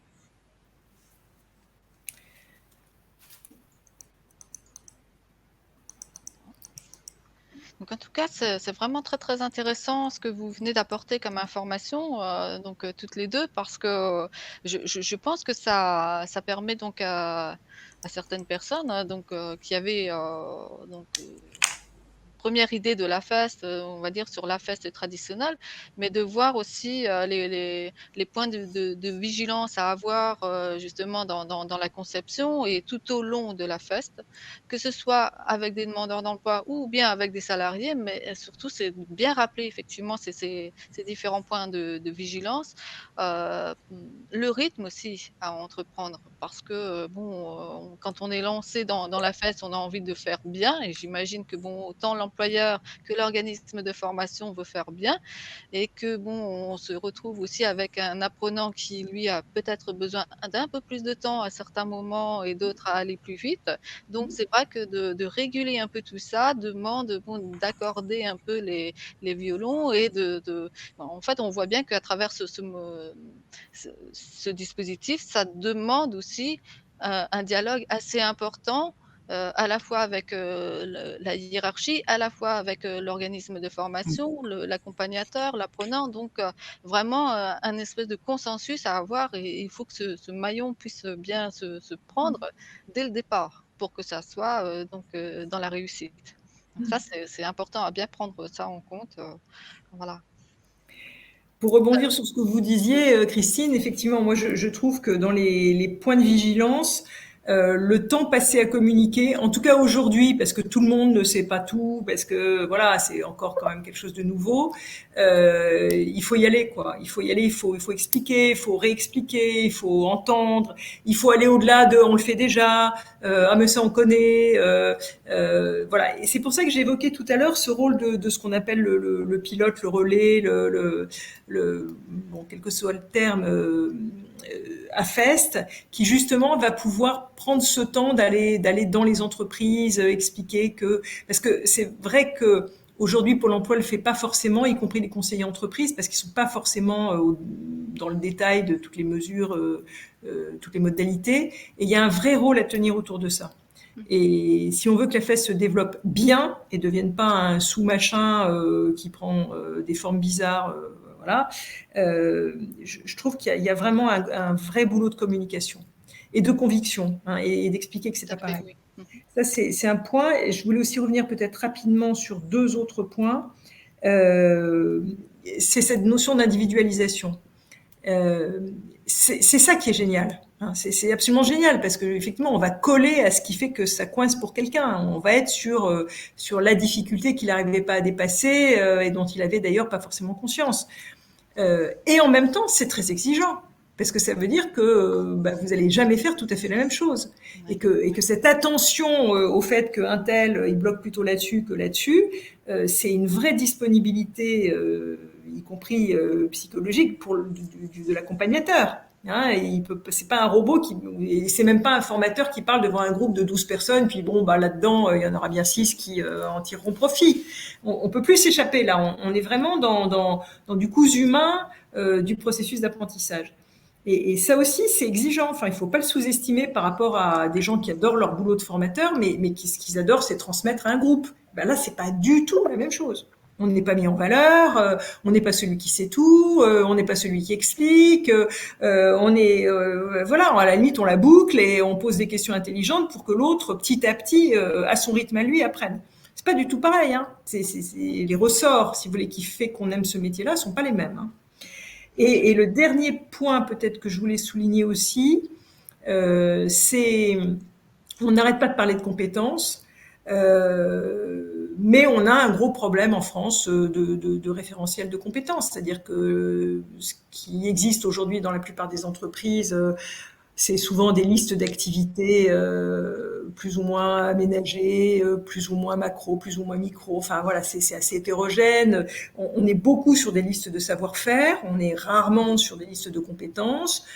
On est quelquefois trop sur des listes de savoir-faire, savoir-être. Et alors dans savoir-être, Séverine, tout en étant d'accord avec ce que vous disiez sur les postures, on voit aussi du grand n'importe quoi. Donc quelquefois, on manque aussi d'un point de vue purement méthodo, de quelque chose de suffisamment sérieux et suffisamment travaillé pour s'appuyer dessus, pour justement monter des AFEST où on sait de quoi on parle, quoi. Et c'est là où la dérive, ce serait du coup de se lancer dans des usines à gaz d'analyse de l'activité où on va mettre 18 mois à dire qu'il lève son crayon et qu'il le repose à droite. Je suis très caricaturale. Ou à l'inverse de dire c'est pas grave, on se comprend, hein, on se comprend, voilà. Et là on a un sujet méthodo qu'on doit tous traiter. Enfin, on doit tous avancer là-dessus, et essayer de nommer des choses et c'est pas facile. Voilà. Bon, cela dit, une fois ces points soulevés, je redis que la FEST, quand elle est menée en respectant un certain nombre de conditions, c'est fantastique. Hein. C'est émouvant. Enfin, franchement, moi qui fait 40 ans que je suis là-dedans, c'est vrai que c'est génial de voir des gens qui refusaient d'aller à l'école, refusaient d'aller en cours, refusaient d'aller en stage, n'y croyaient plus, pensaient qu'ils pouvaient plus apprendre, et qui voilà disent et c'est moi qui ai appris, c'est moi qui ai appris, c'est pas lui qui m'a appris un truc, c'est moi qui ai appris, quoi. Voilà. Alors, j'ai encore 3 autres questions. Donc, les organismes de formation sont donc formés à la FEST par les OPCO, si c'est bien ça, mais c'est pas forcément par les OPCO. Non, c'est pas par les OPCO en tant que tel. Ce que je disais tout à l'heure, en fait, c'est qu'il y a aujourd'hui en Bourgogne-Franche-Comté 2 axes de développement des compétences des formateurs chez nous en région. La première, c'est le programme de professionnalisation des acteurs qui est mis en place par Renfort. Voilà, donc c'est une première brique et on travaille avec la communauté des organismes de formation pour caler les thématiques et les sujets en fonction de cette communauté qui nous disent de quoi ils ont besoin.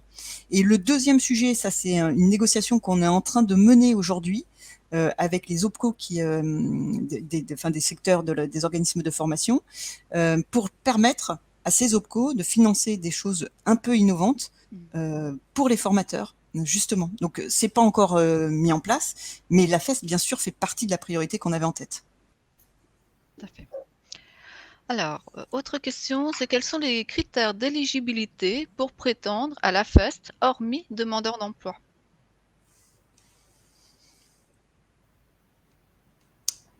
Finalement, Alors, est-ce que bon, ayant un autre statut, finalement, quels sont les statuts qui peuvent accéder, qui peuvent prétendre donc à faire de la FEST? Bon, bien entendu, ça dépend bien sûr de l'objectif en amont.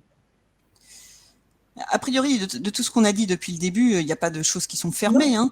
hein. Par contre, vous l'avez compris, d'où vient en fait cette modalité pédagogique très très forte?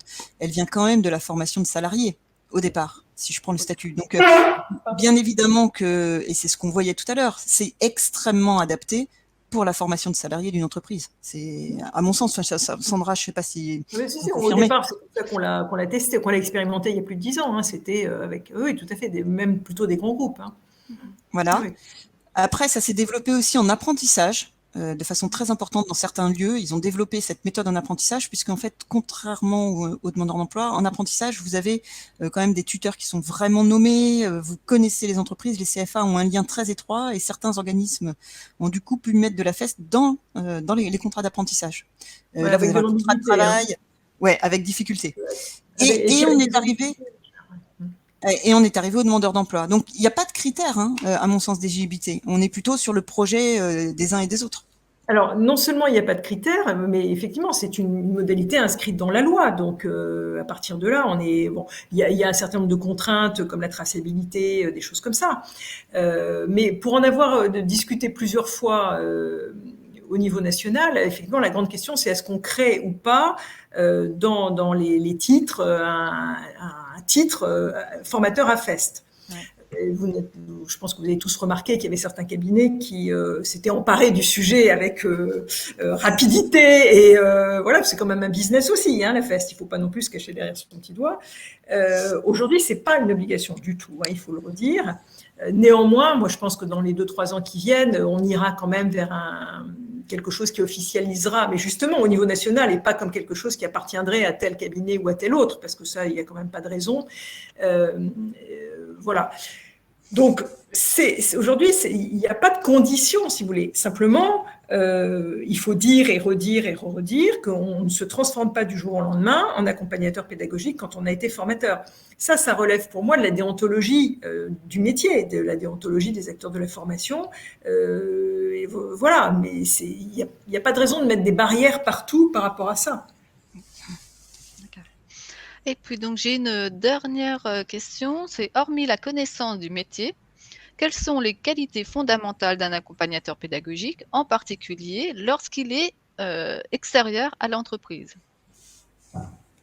Je crois qu'on l'a dit plusieurs fois. C'est d'abord donc d'être capable d'observer ce qu'il observe, hein, et c'est pas rien. Il n'a pas du tout besoin d'être un super expert du métier, c'est absolument faux. Au contraire, s'il est un super expert, ça peut bloquer l'apprenant parce qu'il a l'impression qu'il a quelqu'un de là-haut. Ensuite, la deuxième condition, c'est la posture. Et c'est fondamental. Je ne suis pas au-dessus, je suis dans une horizontalité et je suis centrée sur le processus d'apprentissage et non pas sur le fait de transmettre des savoirs ou des connaissances ou des voilà.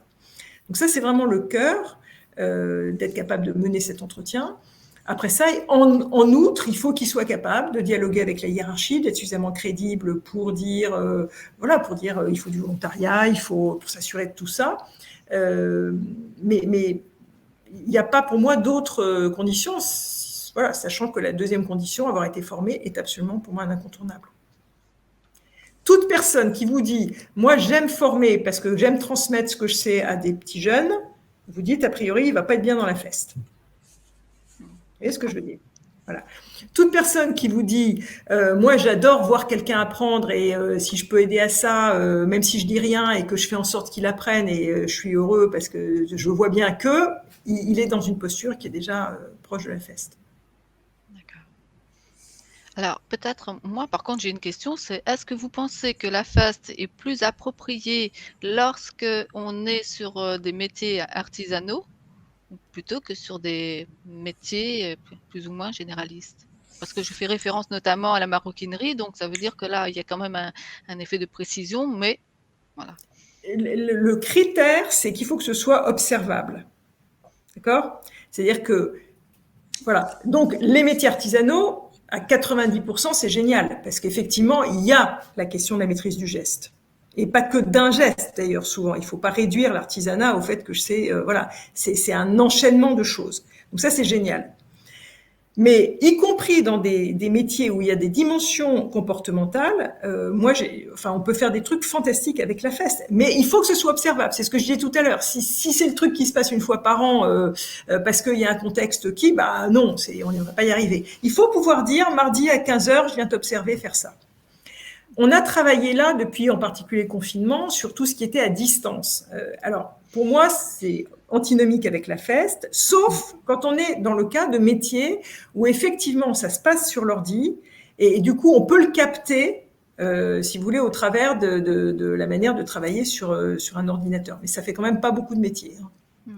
C'est pas terrible, quoi. Enfin, voilà. Moi, je suis pas pour a priori. Je trouve qu'on dénature là encore quand même beaucoup la puissance de la feste. Mais voilà. Et donc les métiers où ça se passe entièrement, je sais pas quoi, de conception, où c'est pas observable. Bon, on peut faire des genres de trucs. Raconte-moi ce qui s'est passé dans ta tête. Mais enfin, ça devient très, très, très. Oui, l'observation est plus là, quoi. Donc du coup, ça a plus beaucoup de sens. Tout à fait. Et puis, ça supposerait que l'apprenant ait quand même une certaine habitude, ne serait-ce que par rapport à l'analyse réflexive, pour pouvoir traduire certaines choses qui ne sont pas forcément visibles. Et à mon avis, là-dedans, il vaut mieux travailler à partir d'analyse de pratique, de codev. Enfin, je trouve qu'il y a d'autres manières de développer les compétences dans ce cas-là. D'accord. Très bien. Écoutez, pour l'instant, il n'y a plus d'autres questions. Je pense que vous avez sans doute balayé vraiment le sujet dans toute sa forme. Je laisse encore 1 ou 2 minutes éventuellement aux participants, mais je pense que en fait tout a été vu dans la profondeur. En tout cas, je vous remercie infiniment toutes les deux. Ah, si, il y a quand même. Alors, attendez. C'est une question sur le rapport. Là, c'était par rapport aux documents, mais bon, on va répondre à la question des documents qui seront accessibles d'ici peu, sans problème. Donc, je vous remercie infiniment, Sandra et Séverine, pour vos éclairages, les précisions d'informations autour de la FAST en direction des demandeurs d'emploi. C'était vraiment très, très intéressant, très riche. Et je pense que ça a pu permettre aussi de donner une vision totalement différente de ce qu'on pouvait avoir. Ça doit donner envie de le faire.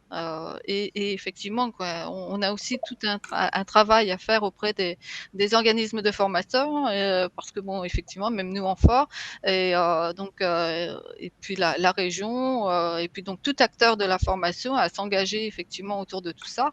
Parce que bon, je crois que la FEST est vraiment un moyen d'apprentissage, quel que soit l'objectif d'apprentissage, quel que soit l'individu dans sa posture et son statut.